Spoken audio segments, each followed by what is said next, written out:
Hi అండి, welcome to my channel. అందరు ఎలా ఉన్నారు? బాగున్నారా? మేము కూడా చాలా చాలా బాగున్నామండి. ఇవి పాదనుకుంటున్నారా? కాసరకాయలండి. అదే చిన్న కాసరకాయలు కదండి, మన సైడ్ అయితే రాయలసీమ సైడ్ దొరుకుతాయి. మా టెర్రస్లో కూడా పండించామండి. చాలా హ్యాపీ అనిపించిందండి.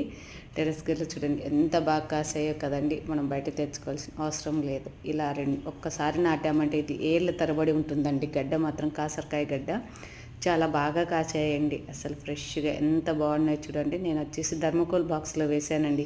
దీనికి వచ్చేసి ఎరువులు ఏం అవసరం లేదండి. నల్ల మట్టి ఉంటే చాలండి. నల్ల మట్టిలో బాగా కాస్తాయండి ఇవి.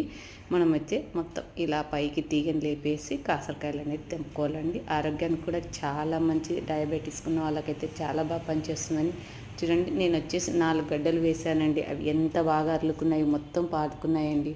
ఫస్ట్ టైం అయితే హార్వెస్ట్ చేసేసానండి కాసరకాయలు. టెర్రస్ గార్డెన్లో కూడా పండించవచ్చండి. వీడియోని అయితే లైక్ చేయండి.